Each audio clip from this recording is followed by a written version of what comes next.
10,000 दिया इन्होंने जीविका दीदी करके, और किनके घरों को तोड़ा जाए। हिंदू राष्ट्र मतलब ब्राह्मण राष्ट्र है, और क्या है उनका मनुस्मृति के ही आधार पर हिंदू राष्ट्र बनेगा। आरएसएस जिसकी अपनी संगठन का कोई रजिस्ट्रेशन नहीं है, वो 5 सितारा होटल बना दिया है। तो ऐसी परिस्थिति में आप इसको एक ब्लैक एंड व्हाइट जैकेट में कर देना कि ये सिर्फ धार्मिक रूप से प्रताड़ित करने के लिए मुसलमानों के प्रति एक और नफरत भरा बयान जारी करने के लिए, उनकी बातों को तोड़ मरोड़ के पेश करने की दिशा। तो क्या आप मानते हैं मुसलमानों पर अत्याचार हो रहा है भारत में? निश्चित तौर से सिर्फ मुसलमान पे नहीं हो रहा है। आप बिहार में देखिए ना कि 10,000 दिया इन्होंने जीविका दीदी करके, और किनके घरों को तोड़ा जाए। अभी हमारे एक मंत्री हैं चिराग पासवान जी, हाँ, अब नाम आपने ले ही लिया, बड़े इतने कलावा बांधते हैं, टीका उका लगाते हैं, उनके समाज के लोगों के घरों को तोड़ा जा रहा है और उनके मुंह से एक शब्द नहीं निकल रहा है। आप चाहते हैं अतिक्रमण होता रहे देश में? देखिए, अतिक्रमण बड़े घरों में भी होता है, बड़े बड़े बिल्डिंग्स में भी होता है, लेकिन उसकी एक प्रक्रिया होती है। क्या इन्होंने नोटिस दी? मैं जहाँ से आता हूँ, लोग कहाँ मानते हैं सर, लगातार तो कब्जा अतिक्रमण करते रहते हैं। कब्जा आप दिल्ली में ही चलिए ना, भारतीय जनता पार्टी के नेताओं के छत्र छाया में जितने पार्क के लिए जगह थे सभी में मॉल्स खुल गए। आप तोड़ेंगे मॉल्स को?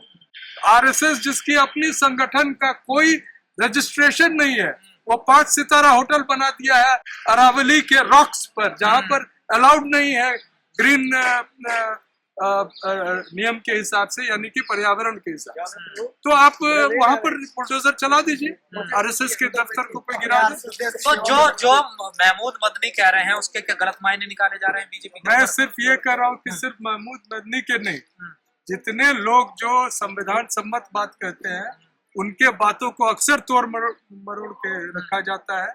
और आप देखिए ना कि जो संसद में भी कई मंत्री कुछ बयान देंगे या राहुल जी कोई बयान, उसको तुरंत उसका कोई ऐसा अर्थ निकालेंगे। ये तो हिंदू जिसकी बात कर रहे हैं, भले ही उनके भाई हो, भले ही उनके नजदीकी लोग हो, क्या वो उनका उतना ही सम्मान करते हैं जितने अपने घर में? नहीं, वो शासन के लिए कुछ भी कर सकते हैं। हम तो देखे हैं कि बेचारे लाल कृष्ण आडवाणी समय से पहले चले गए वो मार्गदर्शन मंडल में, अभी जिन्होंने 75 साल पूरा किया उनका तो कोई इरादा है नहीं। पर सर जिहाद के नाम पे गलत भी तो होता है ना, सीरिया में जो हो रहा है वो भी तो जिहाद ही कहा जाता है ना। देखिए, आप क्या जानते हैं कि पैलेस्टाइन में क्या हो रहा है? इस तरफ से इजराइल को इस तरह से वह जुल्म कर रहा है, ये भी तो लोगों को पता होना चाहिए।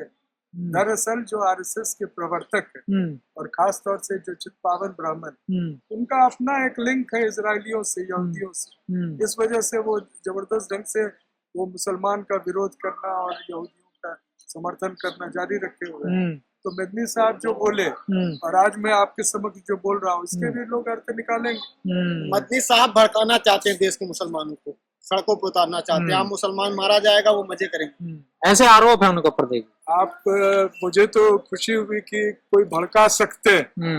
अभी तो हम आपके सामने अभी भाषण दिए अंदर में कि लोग मृत प्राय हो, अपने ऊपर जुल्म होते, अपने बच्चों के भविष्य को खतरे में देखते हुए भी उन जाग नहीं रहे हैं। तो मुसलमान ही अगर जाग जाएंगे तो अच्छी बात। ये तो बिल्कुल विपरीत बात कर रहे हैं, ये पहले से डरा रहे हैं कि तुम जगो नहीं, जगोगे तो हम तुमको जिहाद के नाम पर ही तुमको एनकाउंटर कर दें, और तुम चाहे भले अपने हितों के लिए संघर्ष करो, लेकिन तुमको छोड़ेंगे। पर लोग कह रहे हैं देरी से बोले पर बोले मदनी जी। मैं तो यही कह रहा हूँ कि जो लोग सरकार के समर्थन में भी बोलते हैं, उनकी अगर किसी भी एक वाक्य से इनको लगता है कि इनके शासन का डोल सकता है, तो उन पर ये तुरंत हमला कर देते हैं। पर हिंदू राष्ट्र तो अब तेजी से भारत बनने की तरफ जा रहा है ना। देखिए, सेवा तीर्थ तो बन ही गया है। अब उसमें दिक्कत क्या रही हिंदू राष्ट्र से? दिक्कत क्या है लोगों को? किससे? आपको दिक्कत क्या है हिंदू राष्ट्र से? हिंदू राष्ट्र मतलब ब्राह्मण राष्ट्र है। ब्राह्मण राष्ट्र मतलब, और ये लोग जो है, चाहे वो दलित पिछड़े महिलाएं हैं, उनके हितों को खत्म कर दिया जाना। उनके वो आप जानते हैं ना कि पहली बार अंग्रेजों के शासन में एक ब्राह्मण को सजाए मौत मिली थी मनुस्मृति के हिसाब से। अलग अलग एक ही तरह के अगर गलती है या अपराध है, उसके लिए जाति के आधारित पर उनको छोड़ा जाएगा या उनको सजा दी जाएगी। तो ऐसी परिस्थिति तो हिंदू राष्ट्र में मनुस्मृति होगी। मनुष्य और क्या है उनका, मनुस्मृति के ही आधार पर हिंदू राष्ट्र बनेगा और क्या बनेगा। लेकिन ब्राह्मण की आबादी तो बहुत कम है, आप कह रहे हैं कि ब्राह्मण राष्ट्र बनाना चाहते हैं, ब्राह्मण थोड़े से हैं, कैसे हिंदू वो राष्ट्र? पॉसिबल कैसे होगा देखिए। मेजोरिटी में तो बहुजन हाँ। वाले हैं। भारतीय जनता पार्टी के समर्थक थोड़े से होते हैं और तमाम तिगड़म करके चुनाव जीत जाते हैं, तो ये तो पूरे ऐसे आप कह रहे हैं जिनको वो लगा देंगे कांवड़ ढोने में और हमारे लोग उसी में रह जाते हैं। हमारे बच्चे और इनके बच्चे विदेशों में पढ़ रहे हैं, तो 3% हो या 5% क्या फर्क पड़ता है।